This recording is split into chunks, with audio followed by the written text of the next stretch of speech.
Hallelujah. Christ is risen. He is risen indeed. All right, sounds good. And shout out to the people in the overflow in the chapel this morning. Everybody doing all right over there? I didn't hear anything. All right, you guys have to shout it louder. Do we have any folks here that have been married? Any married folks around here? Yeah, go ahead. So, do you remember the first year you were married? You remember that year? You remember what it was like? Well, I remember the first year I was married. I've shared this story before. It's been a while since I've shared it, so I thought I'd resurrect it today. But, you guys, man, rough crowd today, man. So anyway, first year of marriage, my wife comes home. My wife was out with her friend. Her name's Heather. She was out with a friend of ours, Beth, and they had been out talking and walking. And so they kept talking and kept walking, and they went further than they anticipated, and they went, came back, and then Beth went back to her apartment, and Heather came. We were in a one-bedroom apartment at seminary, and Heather comes in and says, man, we just kept talking and walking, and we probably walked over 3 miles today. And I'm like, really? Where did you go? And she said, told me about the route that she'd taken and how went across campus and went down this road and over this road.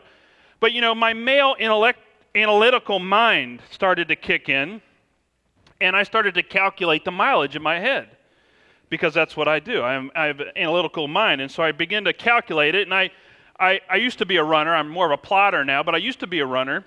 And when I used to run, I know distance, a tenth of a mile, half a mile. I know how far things are. And so I'm starting to calculate this all in my head. And she says, when she says it's over 3 miles and tells me the route, I go, I don't think that's 3 miles. She says, I'm pretty sure it was over 3 miles. And I said, but if you went that route, that road, there is no way that is 3 miles. So we had this little tiff about how far it was, right? Like real important stuff to fight about when you're married, right? So we had this little tiff, and we're arguing about it, and I'm saying, I'm telling you it's not 3 miles. She's saying, I'm telling you it's over 3 miles. So silence. You get to an impasse, and there's just silence. So I get up off the couch, I go into the kitchen, I grab the car keys off the counter, and I go out the apartment. I can hear her footsteps behind me. I get into the car, I start the car, she opens up the other door, gets in, still silence. I start the car, and I set the trip odometer to 000. And I drive. And I drive the route that she had described, and I'm driving, and 1 mile goes by, and I'm good. 2 miles goes by, and I'm thinking to myself, I got this. And then there was a road that was longer than I had imagined in my mind. And we drove down that road, and 3 miles went by.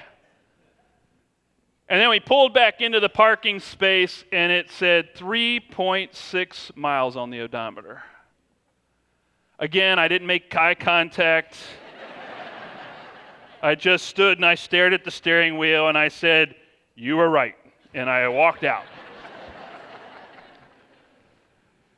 Now, that wasn't the only time that ever happened. I continue to learn this lesson throughout life, 25 years of marriage. But what made me doubt the one I loved?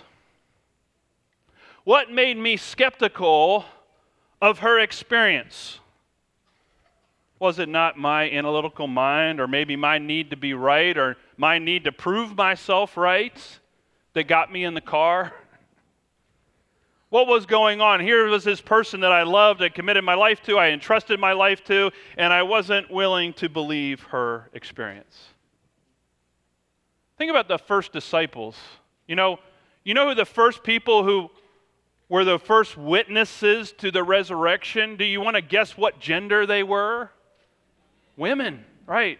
First ones at the tomb were women, and the men weren't there, and the women go back to the male disciples, 11 of them, and say, hey, Jesus is resurrected, the tomb is empty. And you know what they said? Nah, couldn't possibly happen. They were the first skeptics. They were the first doubters. But one of those disciples, Peter, did go to the tomb to see things for himself. In a sense, he got in the car and set the tripodometer to find out for himself. So he does the journey. He goes to the tomb and he finds out. And then later that afternoon is where we find the text this morning. And the two disciples, again, they're the first skeptics. They have no idea of the resurrection. The resurrection's not even on their mind so much that they don't even recognize that Jesus is walking with them down the road to Emmaus. They're heading out of Jerusalem. It's been a bad weekend. They're heading home. And Jesus walks with them. And it's interesting that Jesus' response to them as they're walking along and as they're not understanding what's going on and what God is up to and what God is doing. And he says, "Oh, how foolish you are, and how slow of heart to believe all that the prophets have declared." Oh, how slow of heart to believe. Just as I was slow of heart to believe my bride, aren't we sometimes slow of heart like the disciples to believe it to be true? You see, this is a day of faith. This is a day where we make a faith statement, where we make a choice of faith about the resurrection. You see, I think we ask a lot of questions about Jesus. I get into great conversations with people about who Jesus is, and I've met people who when you ask them the question, do you believe Jesus really existed? They don't believe Jesus really existed. They believe that Jesus is a myth or a legend, and they would say that Jesus didn't really, Jesus wasn't a real person. And even though we've got all these eyewitness evidence, and even though we've got all this archaeological evidence that corroborates a lot of things that Jesus talked about and Jesus did, there are still people who say, I don't believe he existed. And I kind of put those in the category as the same people who say the Holocaust didn't happen or we didn't land on the moon, because the evidence is overwhelming. And people believe that he was a historical figure. So do you believe that Jesus really existed? Most people can get their heads around that and say, yeah, I believe that. The other question we often ask is, do you believe Jesus' teachings? Do you believe in his teachings? And if you read his teachings and study his teachings, you might come to the conclusion, yeah, I believe that he taught this. I believe they're good teachings. I believe they're good for my life. And some people will have that opinion and some people won't believe it. Here's the interesting thing. Most of the major religions in the world believe Jesus existed and believe Jesus' teachings. They believe him to be a prophet, actually. The Muslims believe him to be a prophet. Other religions believe him to be a prophet and a great teacher. And so they would answer, even people of other faiths would answer yes to the first two questions. But the question we come to ask today, and the question we answer today is, do you believe in the resurrection? You know, this is a more important holiday than Christmas. Christmas is easy to believe. It's easy to believe that Jesus was born. But today we make a statement of faith to answer the question, do you believe in the resurrection? And that's what makes us Christians. And that's what makes us different than every other person, every other faith, every other religion, is we have this person that was resurrected from the dead, and we come to say, yes, I believe in the resurrection. And we base our belief on what those first witnesses said. And we can either be like me and my wife, who came and shared her experience, and I could doubt that experience, or I can choose to believe her. It's a choice, isn't it? Faith is a choice. Faith is choosing to believe even though I cannot see. Jesus said, actually, blessed are those who believe and have not yet seen the resurrection of Christ, the risen Christ, like the first disciples. But their situation is a little bit different than ours, and I'm actually going to use an illustration to describe how the first disciples saw the resurrection and how we have faith in the resurrection. And so I'm going to ask you a faith question right now. I'm going to ask you if you believe something, and I'm going to ask you if you believe there is money in my hand. And if you came to any other service this weekend, you cannot answer this question because you already know the answer. If you came last night or earlier at 8 and you just came back for more. So anybody here want to believe that I have money in my hand? Anybody believe that I have money in my hand? Anybody want to make a faith statement and say, I have faith in Pastor Matt, right? So who believes me? Anybody believe me? Raise your hand if you believe there's money in my hand. All right. You believe? Do you really? All right, come up here. Yeah, put that down. You're not going to need that. So, what makes you believe that there's money in my hand? What are you basing that on? And if you don't have an answer, that's okay. Sometimes we don't have all the answers. You don't know, right? So one person said last night, because you're a pastor and you wouldn't lie. So that was evidence, right? So, but for the sake of sermon illustrations, who knows what I'd do, right? So, but I'm just checking again. Do you believe that I have money in my hand? So you have faith. You're just, even though you can't see it, you're choosing to believe this, right? Okay, good. All right. I'm about to destroy your faith. You want to see how I'm going to do that? I'm about to destroy your faith. And here it goes. Go ahead, grab it. Open it up. Tell everybody what it is when you open it up. What is it? What is that? It's a $10 bill. Now check it out. Make sure it's not a fake $10 bill, right? It's the real thing, right? It's a real $10 bill.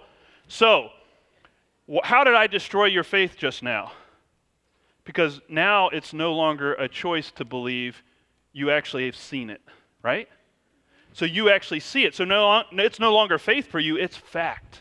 Like the first disciples, when they saw the risen Christ, they weren't the first people of faith, they were the first people of fact. They knew it. They knew it to be true, just like you know it to be true that there was money in my hand. Now here, we'll take this a little bit further. So let's say this afternoon, your mom takes you to the store, dad takes you to the store, and it's 3.6 miles away, and you buy a bunch of Easter candy because it's on sale, right? And then this week, you go to school, and you say, hey, I was at church this weekend, and they gave me money at church. And they're going to go, do you think they're going to believe you? Like, we're not going to believe you because we know churches, all they want is our money. And so they wouldn't give away money. So what kind of church gives away money? They would doubt you. They would maybe not believe your story, even though you knew it to be true, right? And you could tell them, and some people are going to believe you, and some people aren't going to believe you, right? And some of them might even say, well, show me the $10 bill. And you say, well, I spent it on Easter candy, right? So for them, they'll have to either choose to believe you or not, but for you, it's not faith, it's fact, right? Amen. Give her a hand. You can keep it. No, you.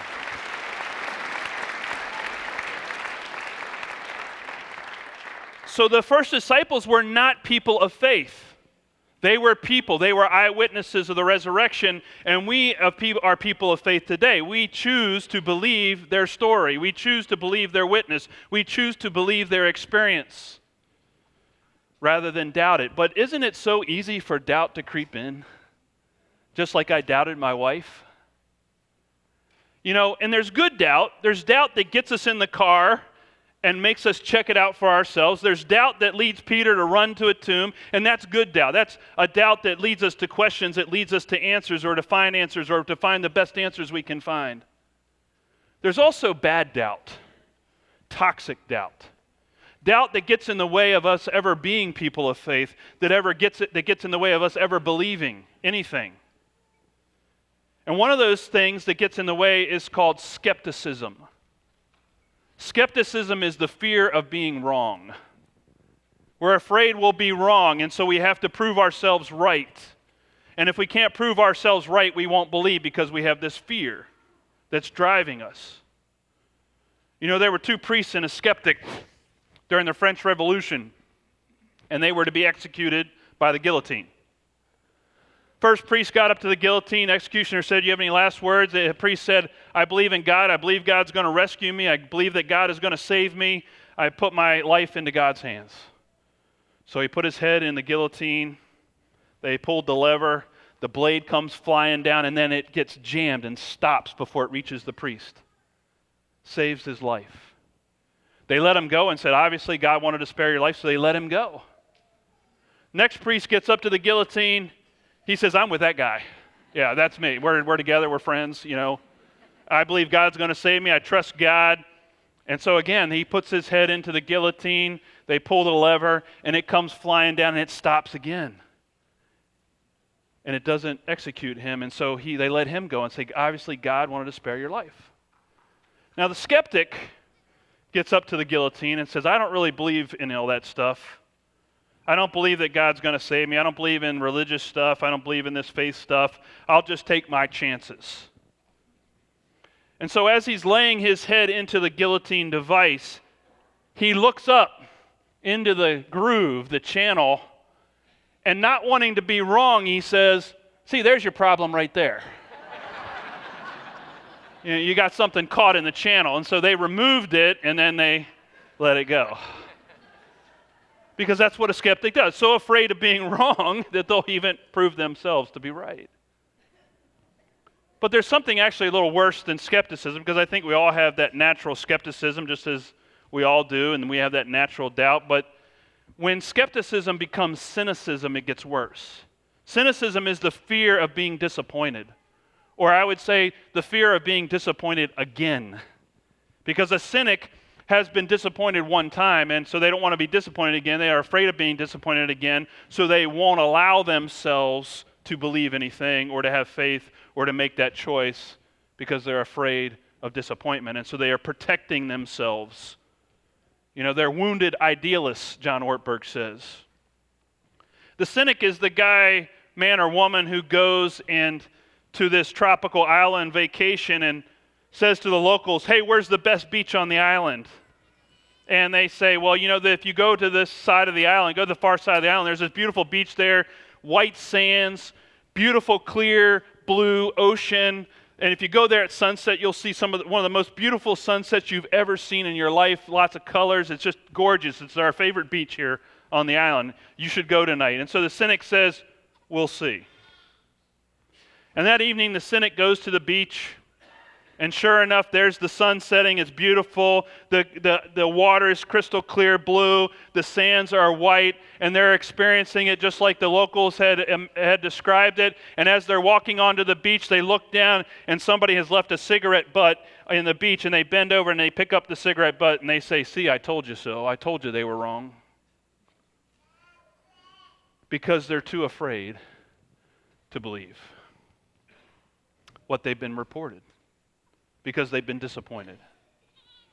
And some of us have been disappointed too, have we not? And that's why sometimes we don't believe. But there's one thing that I think we can all relate to that all gets in the way of our faith. It's a different type of doubt called egocentrism. Egocentrism is the fear of interference. That if I believe, if I make this choice of faith, God might actually interfere with my life. And I don't want to change. I don't want to do anything differently. I like my life the way it is, and so I like being in control of my life. And if I believe or if I have faith, then that might mean I would give up control and I would have to trust God. And really, egocentrism is just a refusal to believe. It's a declaration of independence from God. You see, there's good doubt that leads us to investigate and find answers. And then there's bad doubt that just gets in the way of us ever believing or having faith at all. If you want to learn more about faith and doubt, I'd recommend John Ortberg's book to you, Faith and Doubt. Catchy title, I know. But think about reading that to find out more about how faith and doubt actually work together, because there's nothing wrong with doubt. In fact, doubt is a part of faith, and it's okay to have doubts. Anybody here ever been skydiving? Jumped out of a plane, perfectly good airplane for fun? Yeah, some of you are. Good for you. Thanks. I'm going to tell you a story. You might not want to do it again. So I had a friend for his 50th birthday. He wanted to go skydiving. And actually, skydiving's up there on my bucket list. Well, it used to be up there on my bucket list. My friend for his 50th birthday went skydiving, and did I tell you he was my older friend? My older friend went skydiving. And he told me the story. We were on vacation a couple years ago, and he was telling me the story. He says, "Yeah, I went up, and I was excited to go, and they did one of the tandem sky jumps where you get connected to an instructor, and they go over everything, and then you just jump with them out of this perfectly good airplane." And so he goes, and he gets up to the door, and they jump out, and he's free-falling with the instructor, and he's having a great time, and he's screaming and yelling and having the thrill of his life. And then comes the right altitude where they have to pull a ripcord, and the parachute comes out, so the instructor pulls the ripcord, parachute comes out, but it doesn't fully deploy. It gets tangled up. And so it's like flapping around, and it's not slowing them down fast enough, and he's looking down, and he's going, I think he said nice things because he's a pastor, but He's seeing the ground come up on him quicker and quicker and quicker. The chute's not slowing him down. So you know what they have to do actually in that situation? I didn't know this, but they actually pull another cord that lets that parachute go. And now he's free falling again. And now he's not having the thrill of his life. He's scared. Instructor's scared. Then they pull the emergency cord in time that the emergency chute does deploy and slows them down enough before they land on the ground. And they are able to land safely but hard, without injury. So he gets unclipped. He said the instructor just said, that's never happened before, and he walked away. He was scared. He was white as a ghost, as they say, and he walked away. And now my friend's relaying this story to me, this experience to me. And what do you think it did to my bucket list, skydiving on my bucket list? You know, it just went down, right? Now, I did some statistics. I looked at the statistics on skydiving, and actually, there are 3 million jumps on average every year, and 21 people die jumping out of planes. That's 21 too many for me, right? But there's 21 people. So statistically speaking, the rational mind thinking, I should be okay, right? I mean, I'm more likely to get killed in an automobile accident than jumping out of a plane. I mean, statistically speaking. And so I want you to imagine, now that you've heard that story, and now that you know the statistics, that you're skydiving. And you're at the edge of that doorway. You're at that doorway of the plane. And you are ready to either jump or not jump. You've got to make a decision on whether to jump or not jump. Now, if you listen to your doubts, your skepticism of jumping, you won't ever jump out of the plane. If you think of the story too much that I just told you, you're less likely to jump out of that plane. You'll keep thinking about it going, oh, no.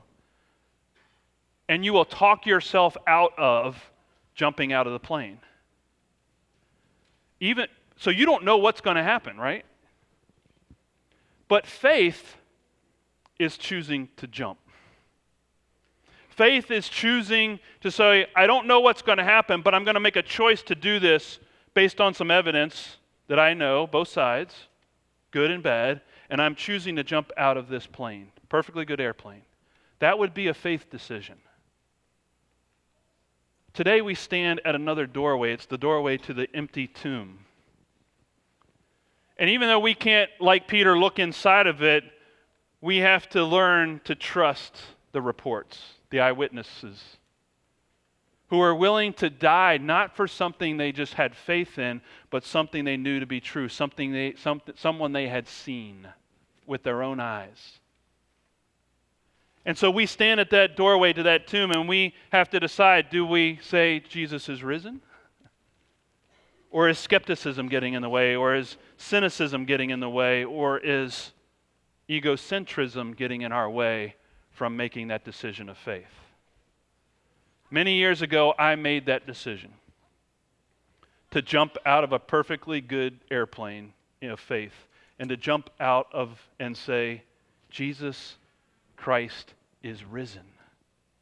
I'm still free falling, folks. But it's a statement of faith that we make that Christ is risen. Christ is risen indeed. Amen.